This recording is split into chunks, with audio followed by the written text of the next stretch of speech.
Whenever I've talked about Israel in the past, usually the first, 2 minutes of me talking about Israel will get me, some angry chatters and comments and maybe, a little bit canceled. But, shortly after, people stop being mad because, I just get into my actual opinions on the issue. But a lot of people get really upset when I say that I don't think Israel should be, dissolved as a country and no longer exist.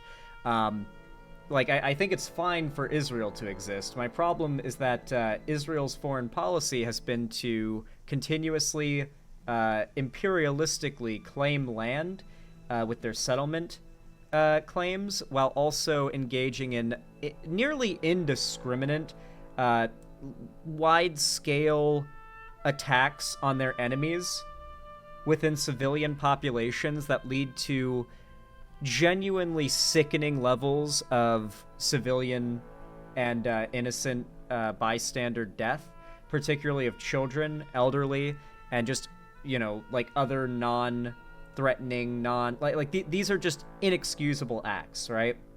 Now, even within Israel, the population leans, just like in any other country, America for instance, there are the radical crazies in Israel who are hyper-nationalist and they cheer for the death of Palestinians, but then there are just as many, if not more, Israelis who are on the streets protesting what they consider the genocide of Palestinians just as much as many here in the US do. And I think that a lot of the blame, now obviously Israel has a whole government, and many in that government are just as supportive and responsible for these acts as who we're about to talk about. But I think a lot of it really does come down to Benjamin Netanyahu, who is considered the face of this Israeli nationalist movement. The idea that Israel should frankly own everything from the river to the sea. The face of that movement is Netanyahu. He has pushed for it substantially. Even some radical pro-war figures in his cabinet have called him out as being a little too extreme. It really goes to show how bad he is. And so if any single person could really be pinned with the blame for what Israel has been doing, that I doubt there's a single person in chat right now that would disagree how awful it is, it would be Netanyahu. And so you should all be happy to find out that Netanyahu has received a bit of possible karma. You see, there's been rumors as of late that he has cancer. This has been for a few weeks now. There have been rumors that he has cancer. I don't know if any specificity had been included in those rumors, but there had been rumors that he had cancer. Now, these were considered largely unfounded until yesterday, when it was announced that, today, not even yesterday, I'm getting onto this fast. Today, when it was announced that Netanyahu had gone in and successfully was recovering from prostate removal surgery, which I think we can probably assume would mean, though it's not 100% confirmed as far as I know, that, yeah, the rumors were true. He got prostate cancer, and they successfully removed it. The thing is, prostate cancer is one of the worst cancers to have, and it's also an aggressive fucker. So just because he removed or got his prostate removed doesn't mean that he's out of the woods, bro's life, he's not going to be alive in 5 years, more likely than not. It's prostate cancer. You can't, there's not a lot you can expect in terms of large amounts of time when it comes to remission. So assuming he had prostate cancer, and that's why he had it removed, of which, guys, getting your prostate removed is a serious fucking surgery. It was probably prostate cancer. There's not much other reason why he would have had to get that surgery. And even though he is recovering, I gotta say, this is some at least a little bit of karma, right? At least a measure of karma has come through. Nowhere near the level of suffering that you could argue he's responsible for, but man, it is really funny to find out that Netanyahu is currently recovering from having his prostate removed right now. That's just kind of funny, Maybe I'm sadistic, but I just find that, after the amount of, children crushed with rubble I've seen from Gaza, it's hard not to just laugh at the idea of Netanyahu in a hospital bed with his gooch just cut open with like, or sewed shut, and he's just there drugged up, no prostate. I don't think he can, like, does his dick work anymore? Will his dick ever work again? Does he have like basically just a dick for show? Though it's not going to be being able to do much in terms of showing. Will his dick still work? Chat, these are serious questions we have to know. Don't you need your prostate for your dick to work? It does work, but he can't orgasm. Well, I wouldn't say it definitively it works. Like, for all we knew, it didn't work before this. If his prostate wasn't in a good state, then there's a good chance that his dick wasn't working all that well to begin with, okay? Let's be real. It might have had something to do with how angry he is at Palestinians. Just saying, just saying. Israeli Prime Minister. Oh, yeah, I forgot. You guys were telling me you wanted to be able to see the screen while I read these articles? Yeah, this is from Associated Press. Israeli Prime Minister Benjamin Netanyahu underwent successful surgery Sunday to have his prostate removed, hospital officials said, a procedure that came as he manages multiple crises during the war in Gaza and his trial for alleged corruption, and the fact that I believe if he steps anywhere in the European Union, he'll be arrested by the International Criminal Court. I believe like every EU nation has given the International Criminal Court permission that like they can just immediately arrest him if he sets foot on their soil. For war crimes, by the way. Same goes for the leaders of Hamas, because the ICC has found specifically Netanyahu guilty of crimes, just generally like a list of crimes against humanity, basically. Netanyahu, who has had a series of health issues in recent years, has gone to great lengths to bolster a public image of himself as a healthy, energetic leader. During his trial this month, he boasted about working 18-hour days, accompanied by a cigar.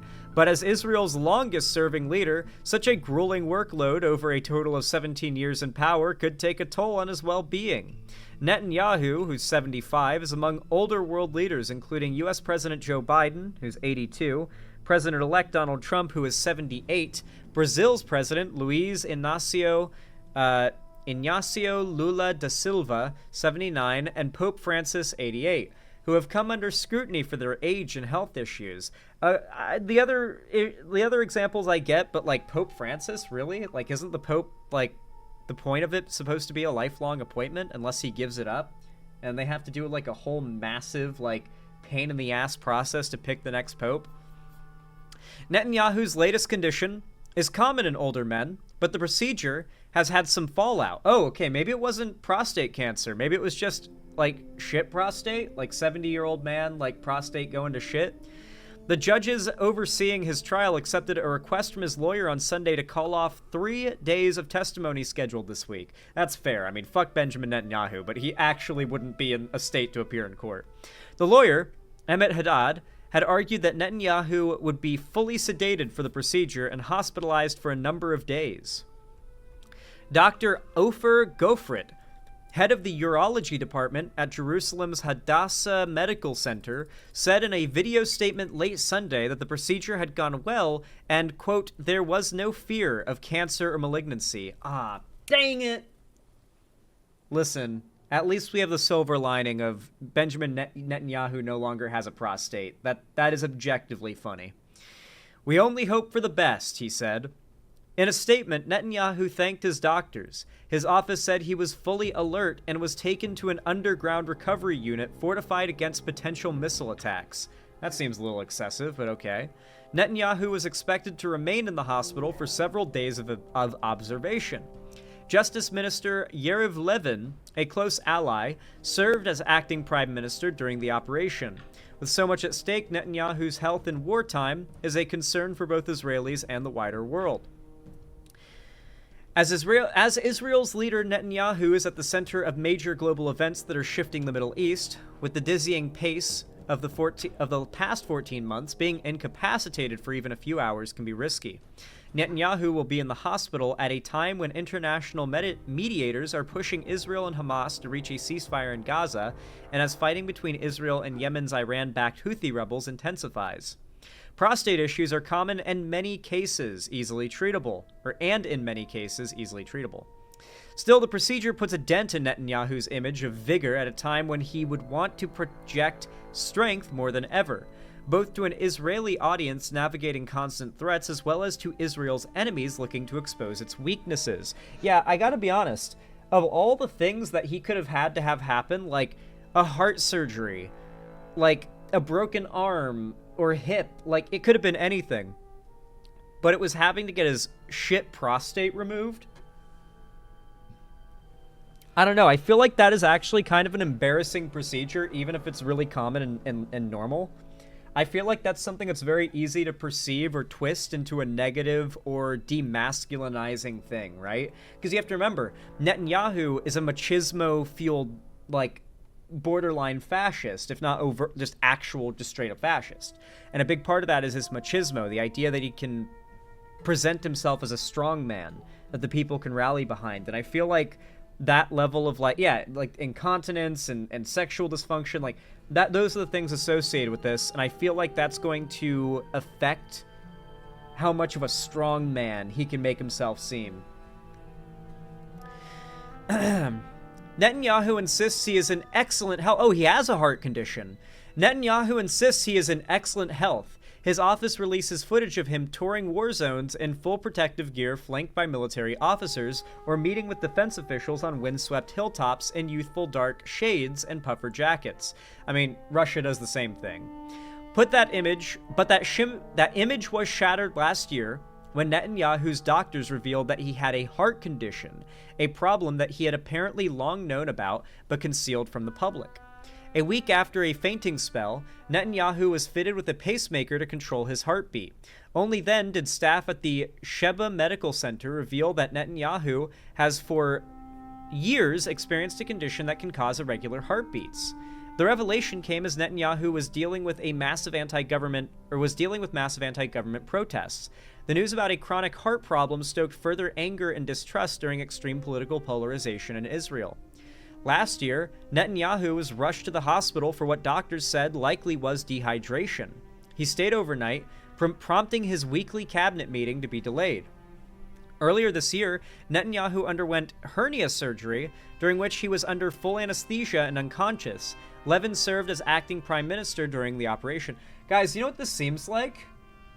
It really seems like he's just had nonstop back-to-back medical issues.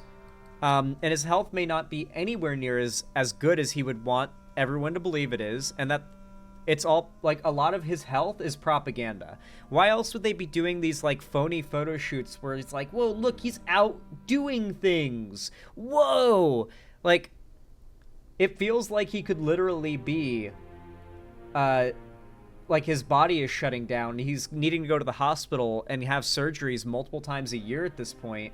And he's just hiding it from the public. According to Netanyahu's office, the Israeli leader was diagnosed with a urinary tract infection on Wednesday, stemming from a benign enlargement of his prostate. The infection was treated successfully with antibiotics, but doctors said the surgery was needed in any case. Complications from prostate enlargement are common in men in their 70s and 80s, Dr. Shea Golan, head of the Oncology Urology Service at Israel's Rabin Medical Center, told Israeli Army Radio. Golan spoke in general terms and was not involved in Netanyahu's care or treatment. He said an enlarged prostate can block proper emptying of the bladder, leading to a buildup of urine that can lead to an infection or other complications.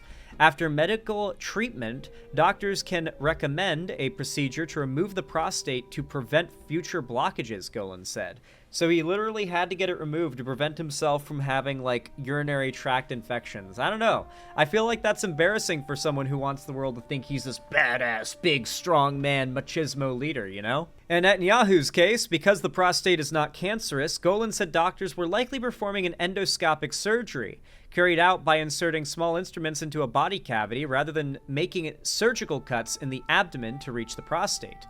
The procedure lasts about an hour, Golan said, and recovery is quick. He said that aside from catheter use for 1 to 3 days after the procedure, patients can return to normal activity without significant limitations. You know what's crazy?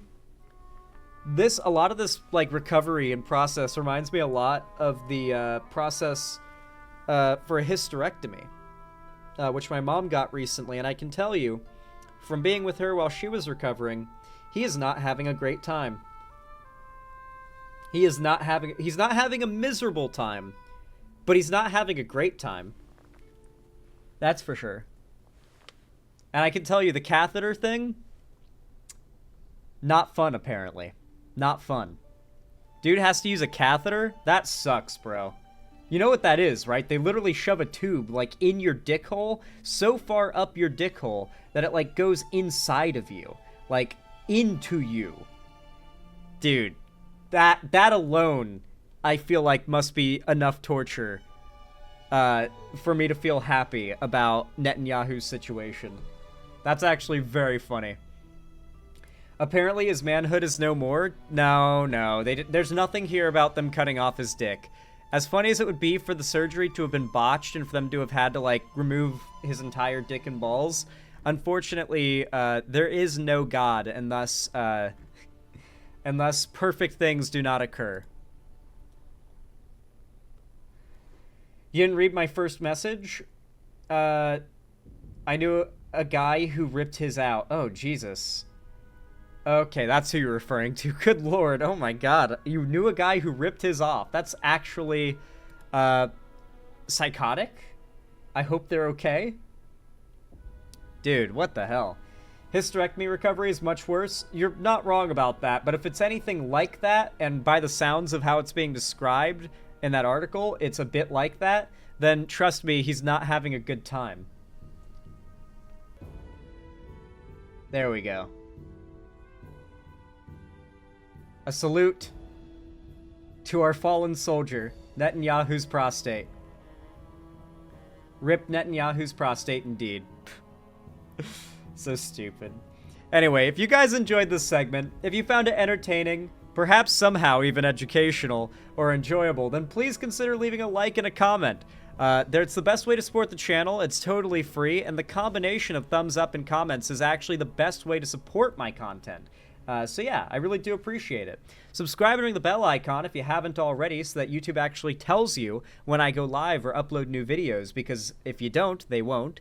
And don't forget to follow my social medias linked down below in the description to see me on other platforms, including my Blue Sky and my fan Discord, where I am probably the most active. Hopefully I see you around there. It's pretty awesome. And of course, finally, if you want to support me directly, help me keep the lights on and a roof above my head here at the Xander Hall studio, then please consider donating, subscribing, gifting a sub on my website, xanderhall.com/live, or supporting me financially through YouTube, Twitch, Streamlabs, Stream Elements, Patreon, or buying some Xander Hall merch through the Streamlabs link down below in the description. Regardless, though, of how you support me, thank you so much for watching, and as always, have a good one.